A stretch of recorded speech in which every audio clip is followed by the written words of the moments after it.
बर' हारिया दासिमबो गोजोननाय गैया नामा? गले गले थामथि गोरोबथा जाखांनायनि उनावबो आरोबाव फिन खनसेबाव बड'लेण्ड जांख्रिथायनि नुथाय। बे बड'लेण्ड जांख्रिथायनि नुथाया क'क्राझार जिल्लानि सिङाव थानाय देबरगाव गेवलां गेलेग्रा फोथाराव दिनै मिरु बन्सनि बानजायनायाव आबुं सुबुं गौबा हाबाफारि जानानै थाङो। बे ब्रैथि खोलोबनि आलादा बड'लेण्ड रायजो सोमावसारनायाव हाबाफारियाव बर' माहारियारि सुरक्षा मन्चनि आफादगिरि दावराय देख्रेब, चिरां जिल्लानि कंग्रेस कमिटिनि आफादगिरि गर्जन मुसाहारि, मिरु बन्सनि आफादगिरि बनजित मन्जिल बसुमतारी, सानसुमा खुंगुर बसुमतारी आरो बिथांमोनजों लोगोसे गुबुन गुबुन माहारियारि आफादफोर, गुबुन गुबुन जिल्लानि सुबुंफोरा बे ब्रैथि खोलोब आलादा बड'लेण्ड जांख्रिथायाव बाहागो लाफैदों। लोगोसेयैनो खौरांनि गेजेरजों बिथांमोना मा फोरमायदों? बे गभर्नमेन्टनि बिराद गाज्रि कनस्पिरेसि एनडिपिफोरखौ गावसिनि गोदान एकर्डनि जि एमअएस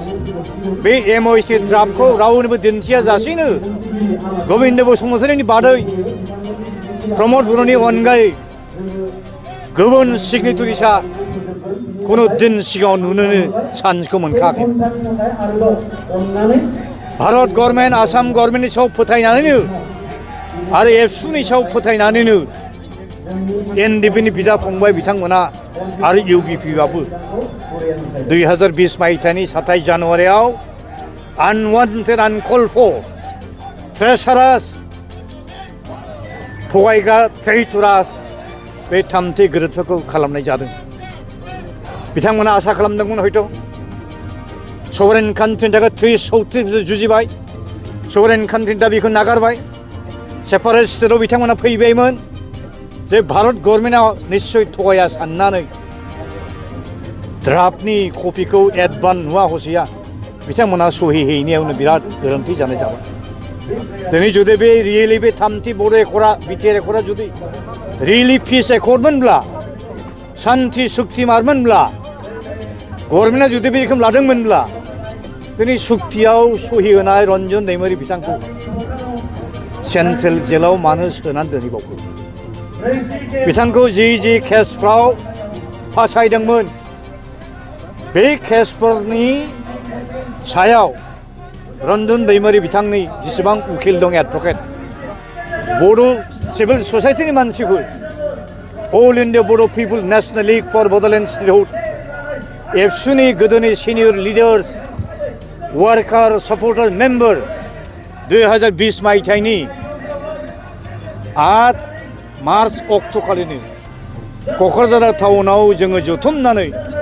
बे बिटिआर एकर्डनि प्रस एन्ड कन्सफोरखौ, डेमेरिट्सफोरखौ जोङो एनालाइसिस खालामनानै जों मोनसे सिद्धान्तआव फैदों बे एकर्डखौ जों खुनु पयदे एक्सेप्ट खालामनो हाया होननानै। दा बड'लेण्ड आलादा हादोरनि थाखाय मोनफ्रोमबो पार्टि हारिनि मानसिया ज' जायोबानो, सोमावसारनो बारसोमबानो बे एकर्डआ अट'मेटिक ओरैनो दिनावनो जाखासिगोन, बे इमप्लिमेन्ट जाखाला। सार मोनसे सुंद' फैदों पाब्लिकनिफ्राय, पाब्लिकफ्रा गोबां बिदिनो गुलाय गुजाय जाबाय बर' हारिफ्रा। मानो होनोबा बर' हारिफ्रा गोबां थगायजानायखौ मोननानै गोदान हान्जा फैनायखौ फोथायनो गोब्राब जादों आरो बेबायदिनो कुइसन खालामदों गोदोबो बिपिएफ हान्जाफ्रा जोंखौ थगायबाय आरो दाबो गोदान हान्जा फैगोन बेबायदि जागोन गोबां कुइसन फैदों। थ' रायजोफोरखौ एक जान्थाखि सार मा खावलायहरो? बे खेबाव थगायनायनि खुनु कुइसनानो गैया। रायजो राजानि मोजां खामानि मावनो हायाखैनो गोबां कुइसन खालामदों। इउपिपिएलआ रायजो राजानि थाखाय मोजां सरकार जानो हाया, इउपिपिएलआ रायजो राजानि थाखाय मोजां हाबा मावनो हाया। बेनिखायनो प्रमद बुंनाय बायदि एबसुनि आन्दलन खालामनाय बायदि, एनडिपिनि आन्दलन खालामनाय बायदि, एक्सन कमिटिनि जों ज'यै आन्दलन खालामनाय बायदि जेबायदि जों आसा खालामदोंमोन जों बेबायदि एकर्डखौ मोननो हायाखै। दिनैनि एकर्डआ completely a kind of perfect accord. बे बिटिसिआ जाहैबाय 6 शेड्युल, खिन्थु दिनै 6 शेड्युलनि जेबो महर गैया नालाय प्रमदनि साननाय हनाया जेबो जाया, बा सोरबा इउपिपिएलनि साननाय हनाया जेबो जाया। दा बेखायनो आङो इउपिपिएल कमप्लिटलि एस इउपिपिएल बिथांमोना दिनै जेसेबां गेदेर गेदेर बाथ्रा बुंदों बेबायदि बिथांमोना डिलिभार खालामनो हाया। जेसेबां बिथांमोना बिजेपिनो लाय होगोन आरो बिजेपिया बर'फोरनि थाखाय मोजां मावा, बे क्लियार खोथा। खारन बिजेपिया ट्राइबेलफोरखौ मोजां मोना आरो ट्राइबेलफोरखौ लानानै मोनसे गेदेर हारि बिथांमोना दानो सानाखै। खारन बिथांमोना बुंदों मोनसे राव, बे मोनसे राव होनाय लोगो लोगो नोंनि फिसा फिसौ गासै हारिनि रावा ओरैनो जोबनानै थांगोन दा बिथांमोननि बिराद गिदिर मोनसे एजेन्डा दा बे एजेन्डा मथे बिथांमोना खारबाय थादों दिनै भारतनि संबिधानखौ बिथांमोना सोलाय सोल' खालामबाय थादों आरो सोलायगोनबो 24 जुदि देरहायोबा 26 27आवनो भारतआ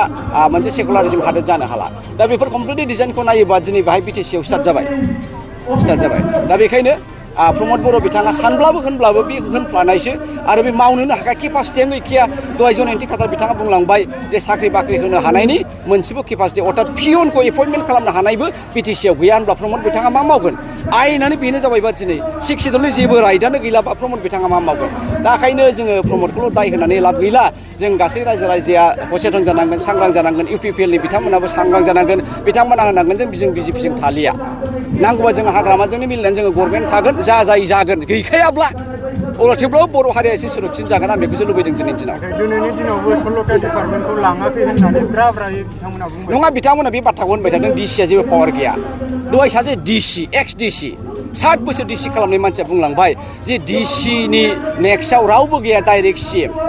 डिपुटि कमिशनार सोरबा प्रमदनाव सोरबा सिएमनाव सोरबा उमुगनाव प्रिन्सिपालाव सोंनाङा बेयो डाइरेक्ट एन्सारेबल टु सिएम चिफ मिनिस्टारसो अब्ला बाहाय मा दंबावो सिम्पल दुध का दुध पानि का पानि बिथांमोना रायजो राजाखौ थगायनो दोनखुमानो पार्टिनि मोनसे मर्यादाखौ लाखिनोसो बेबायदि नंखाय मिसुलिया खोथाखौ बुंबाय थादा सानबेसे होनगोन हाया दा बेखायनो लासै लासैनो आं सानो इउपिपिएलखौ नागार बर' रायजो राजाफ्रा फैगोन आरो सोरबाया आन्दलन थाफैगोन सोरबाया कंग्रेस हाबगोन बेयो 100% पाक्का बिजेपि हान्जाया फैगौ समावहाय हारसिङै सरकार दागोन होननानै खोनानो मोनदों बे बिसिनि डिजाइनखा बेनोखा होनबाय थाखासिनोखा बेखौ नुखा हखा इउपिपिएल वान मेन बड'लेण्ड दाबिग्रा बिथां रन्जय दैमारिया फिन जेलाव जोबजाफिनबाय जोबथेसालियाव अराय समनि थाखाय गोबां दुखुनांथाव बर' हारिनि थाखाय सार मा फोरमायनो सानो दान्दिसे सिगां आंबो सासे हाइकर्टनि एडभकेटनिफ्रायनो खबर मोन्दों बेनि केसखौ आपहेल्ड खालामबाय आरो आपहेल्डनि मानिया जाहैबाय माने प्रसेस थायाव थाबाय थासिगोन जेरै दं ओरैनो थानानै बेनि जाजमेन्टआ सोलिबाय थागोन आरो जेबो इमप्रुभमेन्ट गैया आरो दा बे मोनसे एक्सुवेलि डिजाइनसो रन्जन नाब्लाखौ आंनि नोजोराव आरो रन्जन नाब्लाखौ जेलाव सोनानै दोनबाय थानाया दिनै मोनसे डिजाइनसो बेखौ 1 नाम्बारावनो बै समावनो हगारनो हाखायोमोन जे बिथांनि सिगनेसार लानानै दिनै बर'नि 3थि गोरोबथाया जादों खुनु नियम गैया बाहाय नों सासे कनभिक्टआ बोरैहाय मोनसे मेमरेन्डाम अफ आन्डारस्टेन्डिं एसेबां गिदिर मोनसे बर' हारिनि सोरजि बावहाय बोरै बिनि सिगनेसारा बेलेग जानांगौ जाखो जाया दा बिथांमोना बावहायनो बिथांखौ हगारखानांगौमोन आरो बेनो फोरमान जायो जे बिथाङा दाय गैया रन्जन नाब्लाहा दिनै थोजासे दाय गैया बिथांखौ कारादण्ड जेलाव जोबनानै दोननो हानायनि दाय मोनाखै खिन्थु बिथांखौ दिनै आसाम सरकारा बिजेपि गभर्नमेन्टआ इउपिपिएल गभर्नमेन्टआ रन्जन नाब्लाखौ हगारनो गिनानै हगाराखै आं बेखौसो मोनदों दिनै नोंथांमोना नुबाय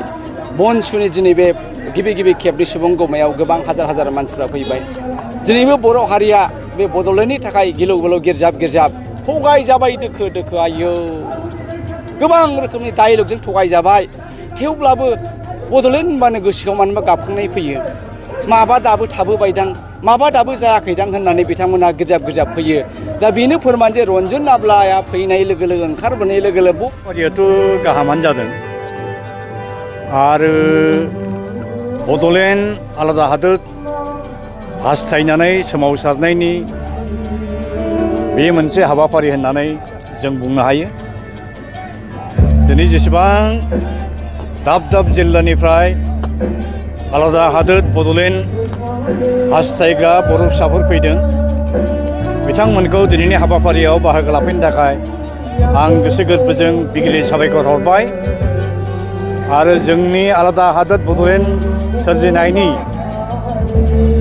सुबुं सोमावसारनाया देग्लाय बोसोरनि थांनाय आगष्ट दाननि 8 थारिखनिफ्राय दिल्ली महानगरीयाव थानाय जन्तर मन्तराव मेगा डेमनस्ट्रेशन होनायनि गेजेरजों भारतनि आथिखालनि प्राइम मिनिस्टार इउनियन हम मिनिस्टार आरो प्रेसिडेन्ट मोननो मेमरेन्डाम होबोखांनायनिफ्रायनो आलादा बड'लेण्ड हादोर सोरजिनायनि मास मुभमेन्टआ जागायबाय आरो बे सोमावसारनायखौ जेसेदिनहालागै भारत गभर्नमेन्टआ आलादा रायजोखौ सोरजिनानै होनाय नङा फ्रेश पलिटिकल डायलग स्टार्ट खालामनाय नङा